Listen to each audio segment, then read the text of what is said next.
Welcome to the CBS Radio Mystery Theater Archives, the only YouTube channel which has the original classic episodes of the CBS Radio Mystery Theater in order with no ads.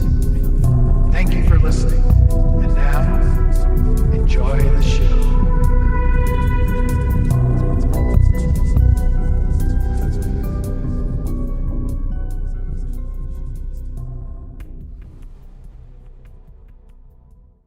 CBS Radio Mystery Theater presents...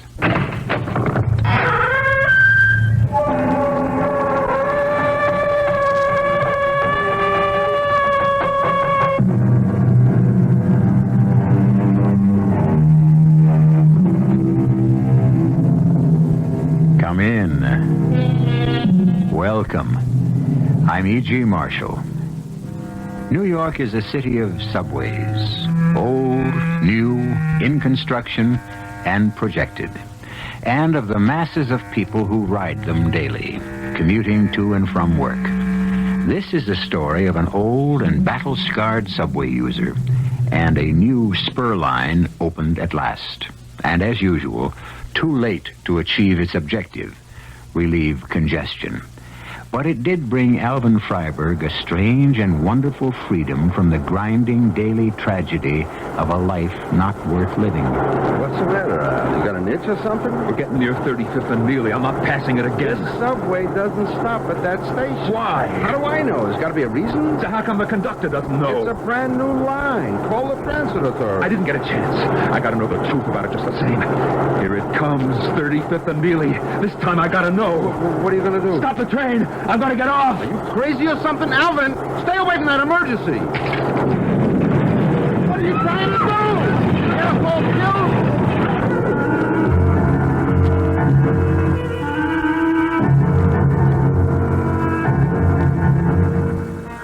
Our mystery drama, The Phantom Stop, was written especially for the Mystery Theater by Ian Martin and stars Norman Rose. It is sponsored in part by Buick Motor Division. I'll be back shortly with Act One.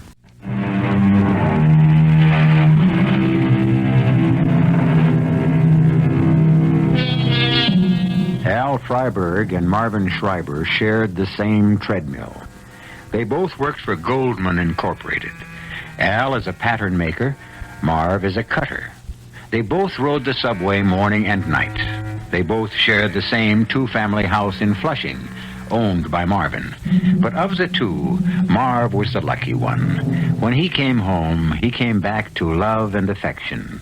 What Al came home to was, that was something else again. Is that you at last, Alvin? Yes, Esther, I'm home. You're late. I'm late. That's all you got to say? What else should I say? I was making hanky-panky with one of the models. Who'd give you even a look? Models I don't worry about, but you and that mob downstairs could have stopped maybe for a beer. Let me smell your breath. I wouldn't advise it. I had a garlic pickle with lunch. A comedian I married. So why you late? Oh, Esther, have a heart. We're behind the fall deadline. We've got to get out the garments. Oh, don't give me a story that Fink Goldman's running you into overtime. He'd have a heart attack if he had to pay a dime over take-home pay. Give a little, take a little. A few minutes overtime isn't going to make me run to the shop steward. Give a little, sure. That's the story of your life. When did you take? Person makes his own choices. I want to sit down. I've been on my feet all day. It was just the subway was late. Now the subway don't run on time. I mean, me and Marv, we missed the regular train. Oh, he was working overtime too, huh? No. He stopped to buy a present for his wife. It's a pity you couldn't have the same excuse. It's her birthday. You had yours. Don't talk about birthdays and don't sit down. I want you to fix Rebecca's hairdryer. What's the matter with it?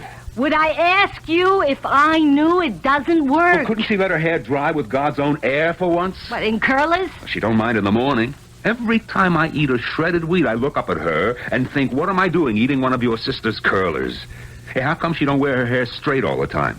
Nothing helps. Tonight is special. She's going to the community center. She's wasting her time. There isn't a nice boy who isn't already taken. Essie!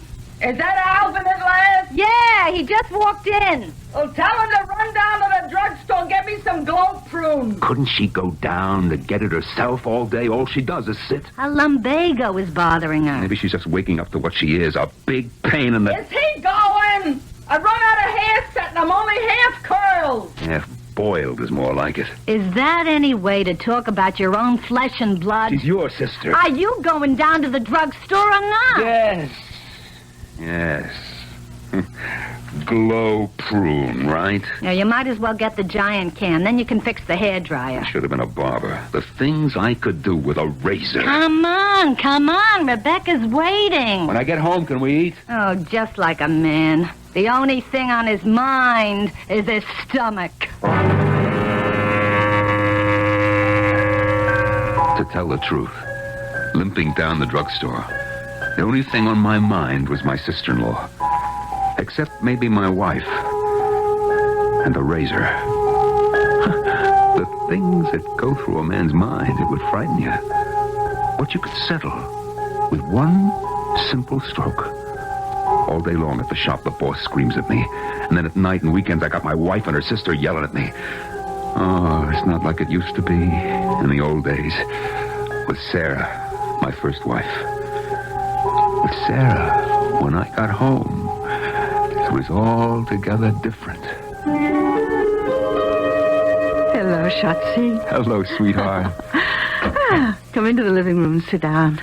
I got your slippers and the paper and a nice glass of tea with a little you-know-what. Come on, rest up a little before dinner. Oh, you're such a good wife, Sarah. Oh, what's so hard? I got a good man. Here, darling, sit. Oh, give me your shoes. Now, how's business? Well, we'll talk later after we eat. What's for dinner? A favorite. Guess. What's the difference? Anything you cook is my favorite. I never really realized how much Sarah meant to me until she died. And I married Esther. If Sarah had lived, it would have been just like Marvin and Rachel downstairs. Love, warmth, kids, a real family. I made more money, but he was the one with the life. Oh, Marv was a lucky guy with his Rachel. Say goodnight to the kids, Marv. Yeah. They're growing like weeds. Thank God they both look like you. Oh, go on. Well, sit already and drink your coffee. Where's yours? Right over here. Bring it to the sofa and sit with me. Oh, I gotta do the dishes. Come on. The dishes can wait. I'll help later. You got anything in mind, Marvin? The kids aren't that much asleep. I mean... Anytime I look at you, I got something in mind. But don't worry. It's not that. It's something else. Oh, what's the matter? You didn't get laid off. No. Nothing like that. Hey, I told you nothing. That's just for love. What did I do to deserve that, huh? Just for being you. Boy, what a lucky guy I am. All right, I wouldn't deny it. But how come you know it? The way we are. And the way Alvin and Sarah used to be before. Why do some guys get all the breaks and the rest get a kick in the pants? Oh, it was a terrible thing that happened to Sarah. Bad enough to lose your first child, but a wife as well. Remember how it used to be with the four of us when we first moved into this house? Sure, it was a whole family. Two-family house, but one family living in it. Yeah, you, me, Sarah, Alvin. Dinner every Sunday. 1 week their turn, next one ours. Times were good. Remember the picnics at Jones Beach? Oh, do I? Sarah's potato salad. Nobody could make potato salad like Sarah. Oh, boy. And your pot roast? The best. And what a cut-up that Al used to be. He could have been on the stage. What laughs we had. Especially that last time, I remember, with Sarah and me both out here with our kids, and you wanted to take a picture. Oh, I miss Sarah. You know, I try to get on with Esther. That loudmouth. She'd burn your ear off with nothing good to say about anybody. And the sister's worse. Well, she can't help it if she's got a face that'd stop a horse. She could keep her big nose out of everybody's business. What's the matter, Marvin? There's no heat in the house. You want us all to get pneumonia? And she's always sick with something. If it wasn't for Al, I'd find some way to kick him out and get new tenants. Oh, you couldn't do that to Al? No. He's the one who ought to get rid of them. God forgive me for saying it. Well, why shouldn't he? I mean, they deserve it. Not what I was thinking. And what sometimes I think lately Al could have on his mind. What do you mean? You know, knocking off either one of those two old crows ought to be justifiable homicide. Marvin, what are you saying? There never was a kinder or more gentle person than Alvin Frieburger. But you put a mouse in a bowl with a lid on and let him run around trapped. He ever gets that lid off, out comes a raging tiger. I don't know. Maybe it's all the violence, but Al worries me these days. How come? He daydreams a lot. Gets behind on his work. He drives Goldman frantic. And every so often, I'll see him pick up my cutting shears and just, you know, kind of weigh them in his hand like they were, I don't know, like a weapon. What are you suggesting? He's going to turn into a murderer or something? Al Frieburg? Ah, don't make me laugh. But it wasn't something to laugh at. Only Rachel could have known. And Marv was right, though I didn't know he'd said it. These last years, like a hamster in a cage, that was me. Running around and around, going nowhere. I wouldn't mind so much, but Esther wouldn't have children. Not even a son to carry my name. There are times lately, like when Abe Goldman is trying to chisel on the patterns, when I find myself grabbing up Marv's shears and, I get such a pain in my chest. Everything goes black. By the time I see straight again, I'm worried what I might have done. Or like mornings, I shave with a straight razor, which was my father's, and sometimes, like the morning after Rebecca needed her hair dressing. Yeah. You plan to spend all day in there? I'm shaving. How come you're up so early? The noise you make getting out of bed, who could sleep? Listen, could you spare the powder room a moment? Well, can't you wait till I'm finished? It isn't me, it's Rebecca. Oh, what's with Rebecca? She's sick to her stomach. Okay, I'll shave in the kitchen. How come you're up so early? Well, today Marv and I are trying the new subway, which just opened. Just to be on the safe side, we're leaving early. I better you come home early one of these evenings. Now, what's in it for me? All right, Esther, don't get mad. Can't I make a joke? Look, you want to have a cup of coffee with me before I leave? What for? As soon as I get Rebecca straightened out, I need my beauty sleep. Have your coffee at the office. You used to make it for me when we were first married. I used to do a lot of things before I discovered what a nothing I married. Go into the kitchen, shave, will you, and let Rebecca use the ladies' room. The ladies' room. That's what it comes down to now. I'm a stranger in my own house. I finished shaving, nicking myself twice without a mirror. Then I cleaned the razor and I thought about it. How quick it would be. And as long as it was sharp enough, how painless. And then, with a gasp, I thought to myself, for whom? What am I thinking? Me? Them? All three of us? And then all of a sudden, I had the pain in my chest, and I wondered. Indigestion. Gas. Take a bioseltzer, finish shaving, and get to work, Alvin. How do you like it? What? The new subway. Who knows yet? Same sardines packed in a new can. Here you got more room to breathe. Still the same air, if you want to call it that. You know, I thought maybe there'd be less people. If a guy could have one wish. What'd you say? I said, if a guy could have one wish, it would be not to travel Queens to New York and back in the rush hour. It's not so bad. Count everything else in. For you, maybe. What else have I got to look forward to either end? Al, I've been meaning to talk to you. No, look, not here. You couldn't hear yourself, but everybody else could. Hey. What? Here's a station we're passing. 35th and Neely Avenue. Hey, how come the train doesn't stop? Express, I guess. I didn't see the station. Clear as a nose on your face. I wasn't looking. What's the difference? What could it matter in your life anyways? What could it matter in Alvin Frieburg's life? Not a thing. Just another subway station passed an express train that didn't stop there. 35th and Neely. From the first moment he read the designation, he knew that sometime he had to get off the subway there. I'll return with Act 2 shortly.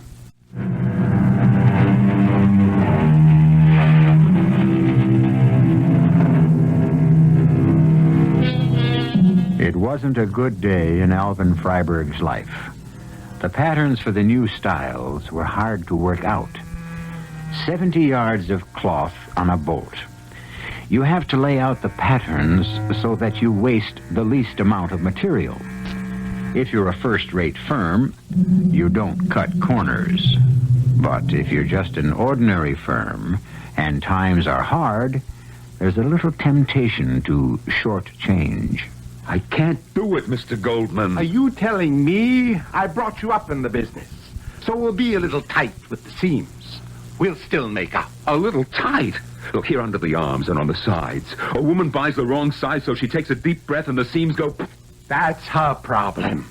She should buy the right size to begin with. Why, you know women. That's what always made our line. They could breathe a little buying undersize. Are you telling me how to merchandise? Look, I make patterns. That's all I know. I made them before you were out of public school. I asked you to cut a few corners, and you have to give me an argument. I want only the best for us, Mr. Goldman. The same for me, but we got to go with the time. I don't like to cheat. Who's cheating? We cut a corner here and there. What are you, a conscience for the world? You're better than anyone else? Maybe he was right. What was I? I sat there piecing the jigsaw of patterns on a bolt of cloth, and I wondered myself, let some customer lift her arm and split a seam, or eat too much and have the zipper split. Why should I care? What did I have left? No pride at home. Why try to have any at work? Even Marv couldn't shake me while we waited for the subway home. Why'd you knuckle under? What's the difference, Marv? He wants to cut short. How can I stop him? It never pays off. And what you lay out, I gotta cut. You know, once you'd have made me mad saying that. But now, what's to fight for? These days, we're lucky to have a job. That's all the business means to you? Tell you the truth, nothing means much to me. I'm tired. Well, you got something to protect. There's a seat. Grab it. Come on. I'll stand. You need it more than me. Now sit down, will you? Okay. Maybe I do. But I wanted to ask the conductor or one of the guards about that station. What station? You know, the one we don't stop at. The 35th and Neely.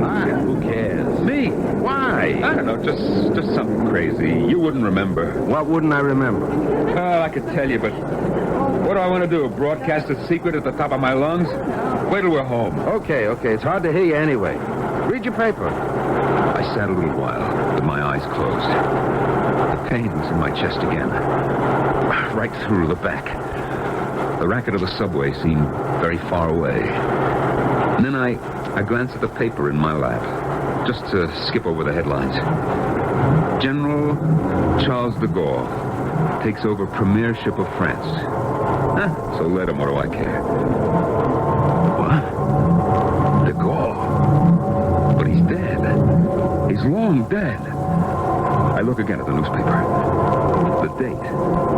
June 1st, 1958. I started to get Marvin's attention, but just then I realized that we were slowing down, ready to stop. I twisted to look out the window. 35th and Neely. I had to push and shove to get off. I was the only one. I went through the gate. There was a long flight of steps to the street. But my pain was gone. My legs, they felt 20 years younger. So did all of me. I could feel my heart lift, reach out expecting something. And I was right. I came out to the street. And, well, it was just before sunset. Everything was bathed in a rosy glow, a color you couldn't forget. And waiting for me was... Alvin, 2 subways I waited.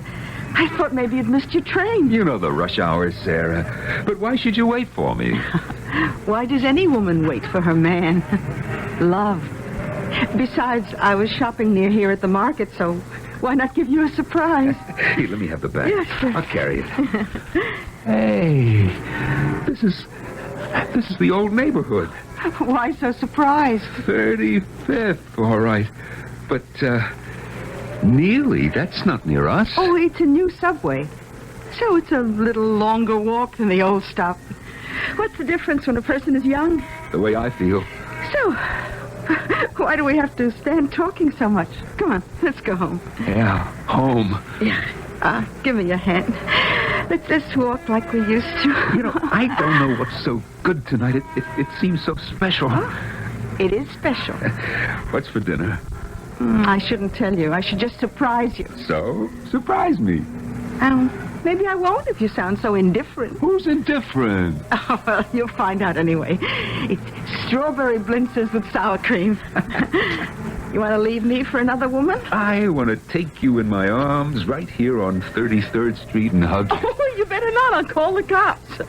No, darling, just wait till we get home.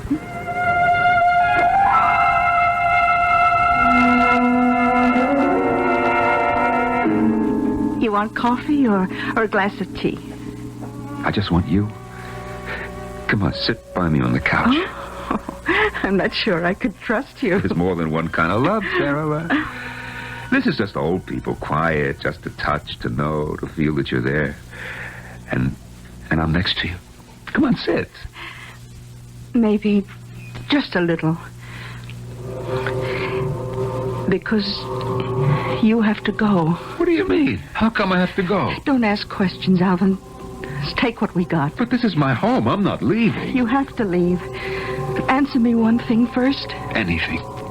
You won't let whatever happens change you? You'll stay the way you are? Why should I change? Supposing I wasn't alive. Oh, Sarah, then I wouldn't be alive either. Oh, it isn't always that easy to die. Sarah? Sarah, what are you talking about? Promise me, darling.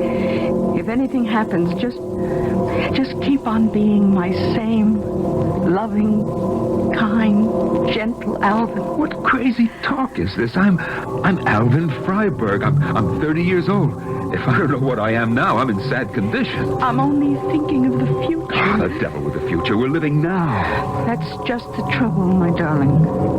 We're not. And I beg you, whatever happens, don't let anything change you between now and... Wake up, Alvin. Now stop.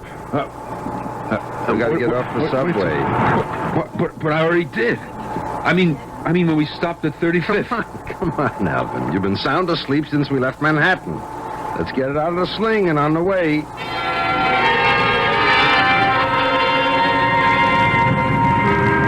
What are you talking about you got off the subway on the way home? I did, at 35th and Neely. You got a hole in the head. You were asleep by 57th Street, Manhattan, and you never woke up till we hit Flushing. I didn't get off and see Sarah. Sarah? My wife, It was a dream, man. It was a dream. You were tired, you went to sleep, and you had a dream. Oh, such a dream, Marv. You know, it was so real. Just like it used to be. But, hey, listen, I didn't get off at that station. The train doesn't stop there, Al. It did. In my dream. If it could only be like that. Could I say something to you which is none of my business? What, a friend like you could say anything. I'm worried about you. Yeah, that makes the two of us. I think you should see a doctor. What could a head shrinker tell me that I don't know already? I didn't mean a psychiatrist. I meant a doctor. Who needs him? I'm healthy. I could be if I had the chance. I was thinking about, you should excuse the expression, your home life. Yeah, you should excuse the expression, all right. Alvin, you ever hear the French painter called Gauguin? Yeah, sure. You know what he did? He went to Tahiti or somewhere, and he painted pictures. Yeah, but first off, he was a banker, and he was unhappy. So he separated from his wife and just took off. Are you trying to tell me something? Yeah. Who likes Esther? Do you? I'm married to her. You were married to Sarah. That was different. Sure it was. Everybody loved Sarah. But Esther... Who likes Esther? You gotta say it out loud. Not even me. I wish she was dead. You don't have to go that far. Why don't you just walk out on her? What would happen to Rebecca? That's your problem? They're driving you crazy, the two of them. Rachel and me, we only live downstairs, and they're driving us around the corner. Why don't we all get out from under? You're not going to renew our lease. Al, I ain't talking as a landlord, but as a friend. Rachel and me, we can make out. But we want to save you. From what? We're almost home now. Take a good look at yourself. Do a little thinking. You got a ding-a-ling hung around your neck. I'm your buddy. What else can I say? Marv, I don't know what to answer you. I don't blame you. I don't know how I had the guts to say all I said to you. Well, see you 7:30 in the morning, and we'll walk to the subway.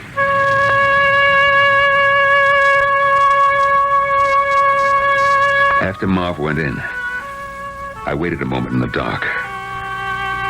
Sarah.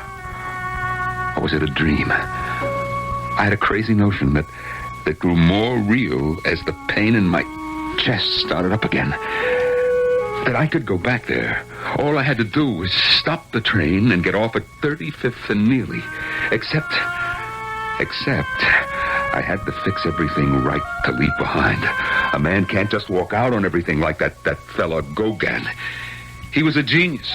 I'm just a schlep.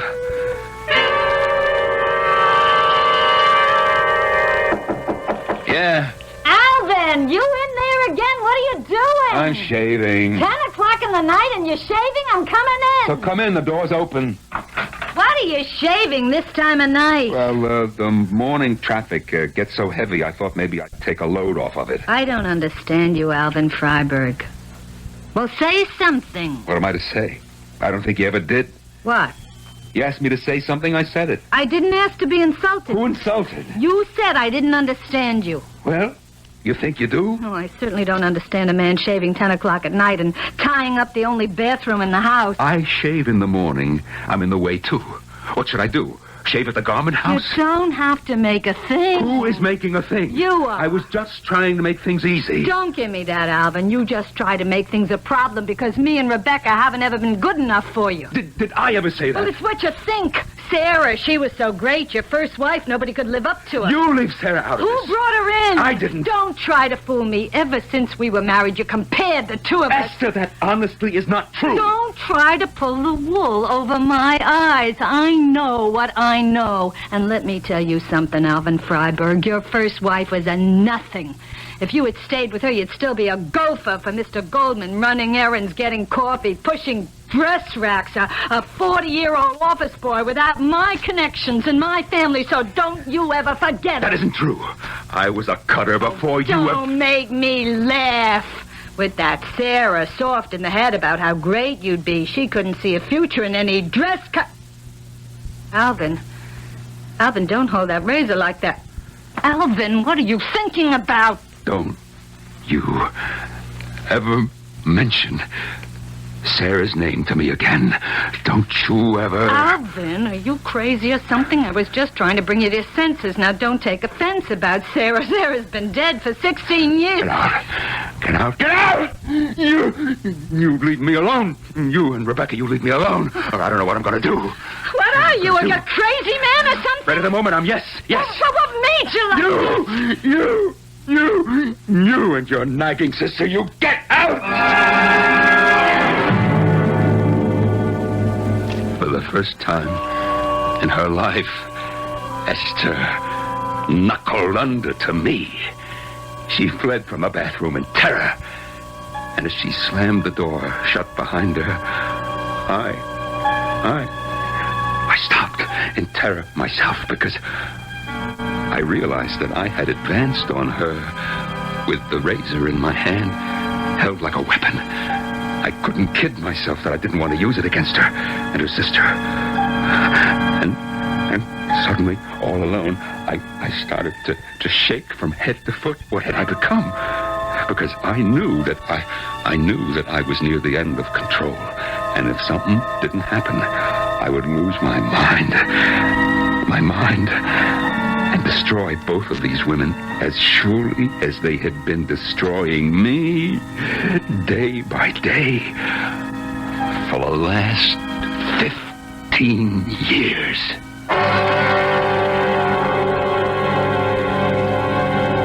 The wrong marriage. Two selfish women driving against a quiet and simple man.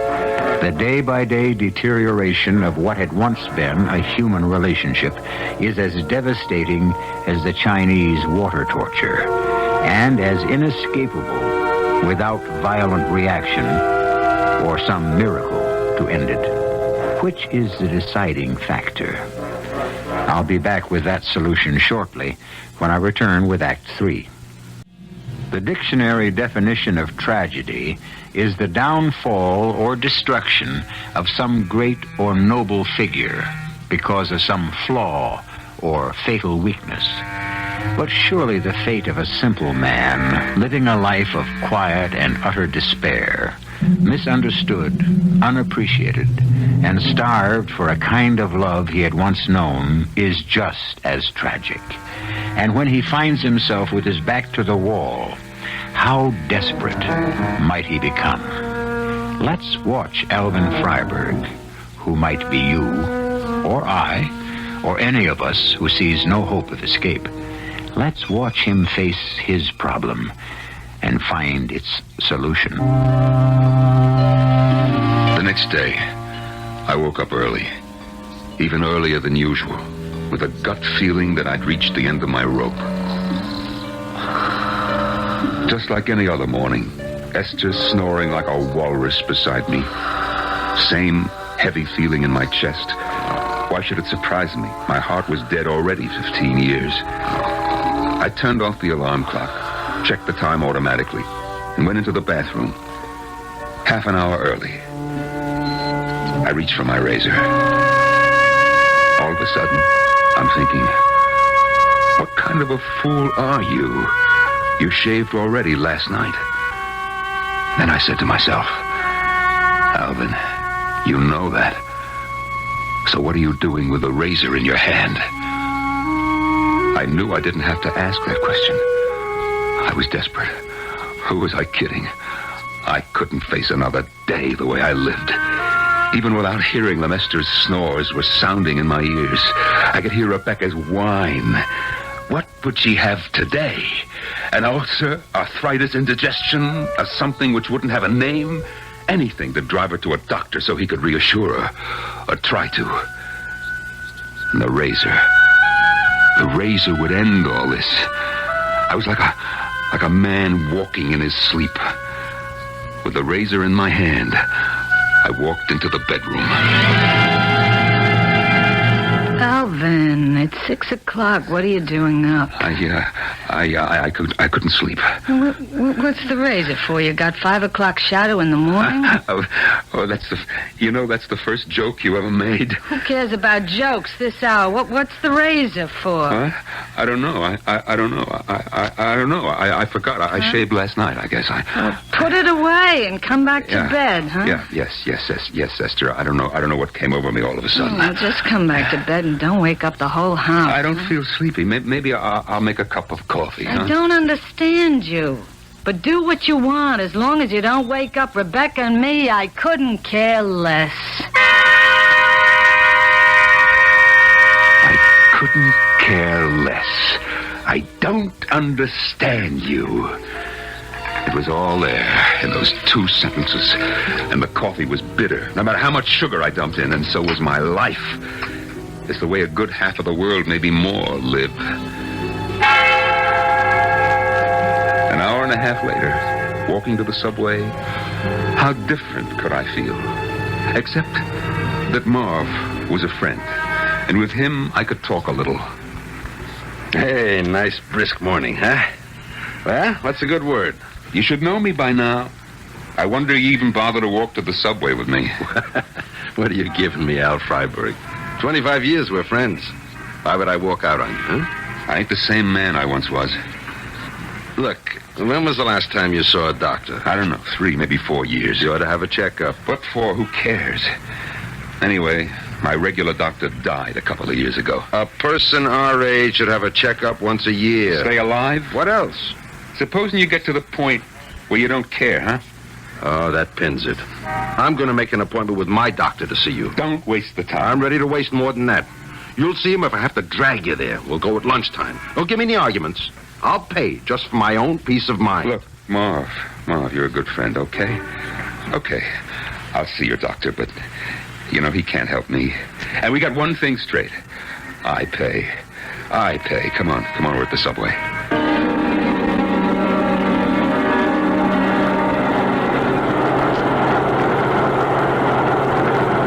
Would you get the ants out of your pants, Al? So we changed the Ronnie Plaza to a local. What are you going to do when you get to 35th and Neely? I'm going to get off, go upstairs. We get off, we could be late for work. You don't have to come. Listen, the way you're acting, as a friend, I wouldn't leave you for a minute. I ain't got enough moxie to argue. Anyway, here it comes. How do you know? I can't see. I know. There, you see? We're coming into the station. Yeah, okay, but we're not slowing down.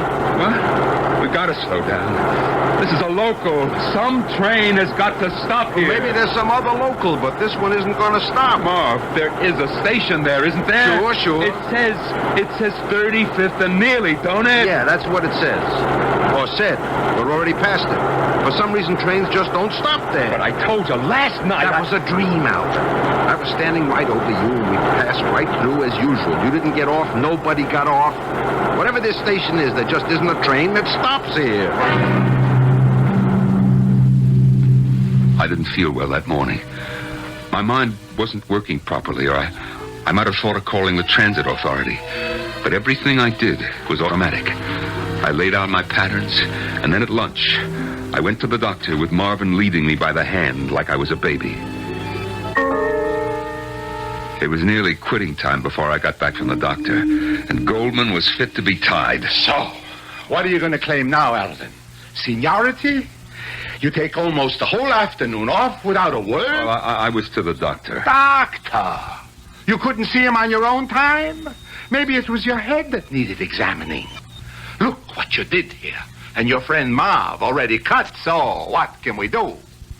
I'm in the factor's hands already. But what is it? Mr. Goldman expected 3 more dresses out of these bolts of cloth. Didn't I tell you to skimp on the pattern? Oh, I forgot. You forgot? How could you forget with that? Look, I'm sorry. I went to the doctor and Only the doctor. You'll give me heart failure. The whole line is a disaster before we even cut one dress. I might as well end up in bankruptcy. Frieburger, you're fired. I don't want to see you again. You're lucky I don't fire your friend Schreiber. Mr. Goldman. Don't give me any arguments. All right. It's quitting time. I'm in enough trouble with the union to begin with, so let's close up. Maybe tomorrow, maybe next week, we won't open again. That's the way things are here. Marv, I'm sorry. Forget it. Let's have a fling. Heaven knows we need a lift. Come on. I'll buy you a drink at Levin's before we take the subway home.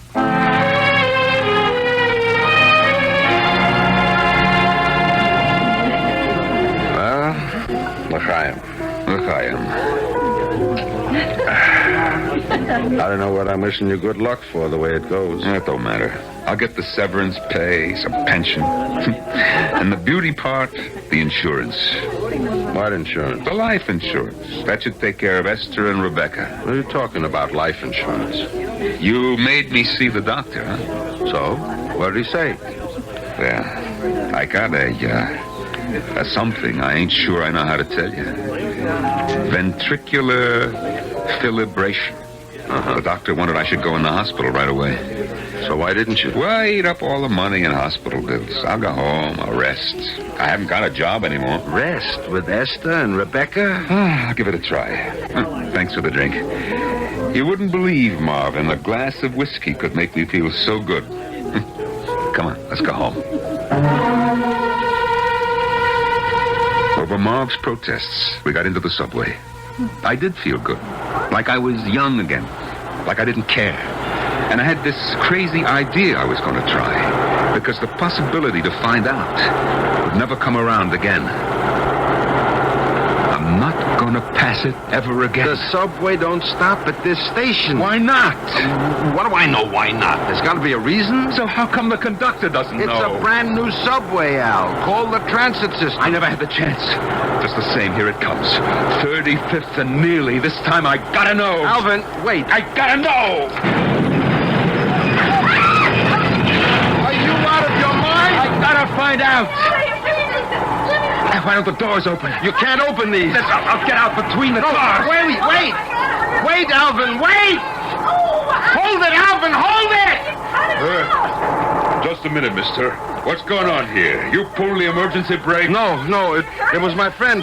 He wanted to get off here. Why? I don't exactly know. Why doesn't the train stop anyway? Well, there's nothing up there but mud flats and an old city dump. Then what's the point of this station? The city is filling in the dump. There's a big housing project going to go up there. Won't be finished for a couple of years, but they'll need to stop then.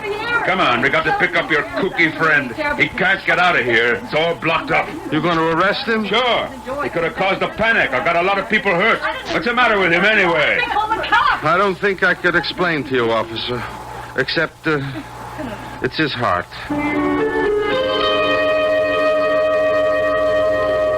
Hello, Alvin. Sarah, you were waiting again.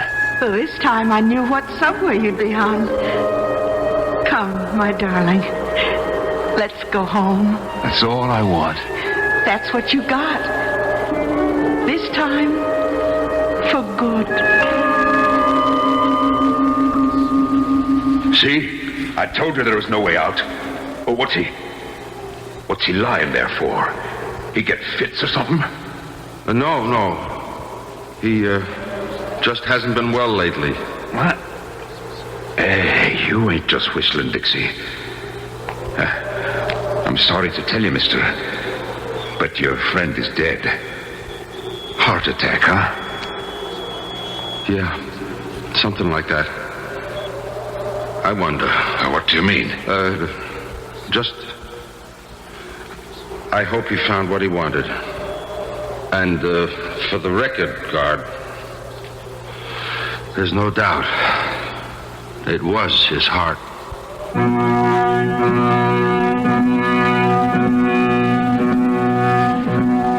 Tragedy, or something nearer to all of our lives. Escape. Death, of course, is always tragic. But if you have belief in something beyond, Alvin Frieburger, slippers on his feet, Sarah by his side, and something too delectable to name cooking in the kitchen for dinner, is a happier man dead than alive. I'll be back shortly.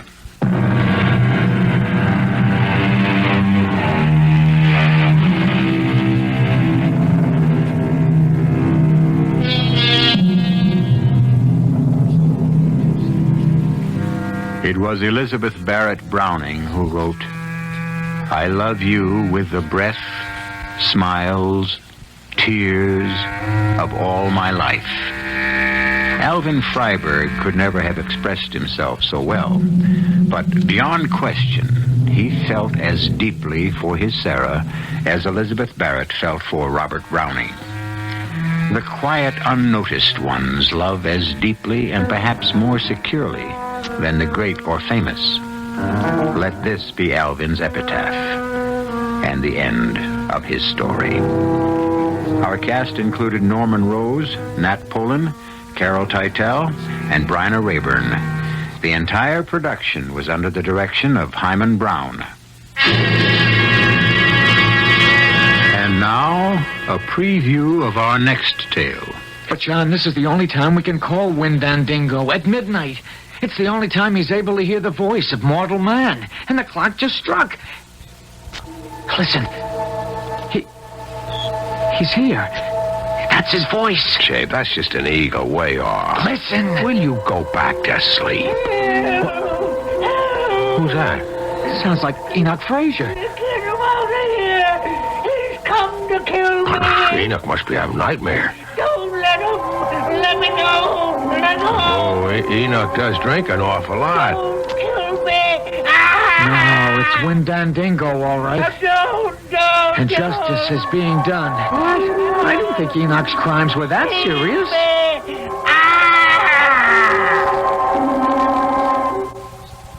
Well, he's quiet now.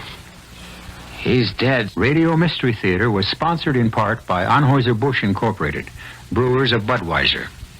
This is E.G. Marshall inviting you to return to our Mystery Theater for another adventure in the macabre. Until next time, pleasant dreams.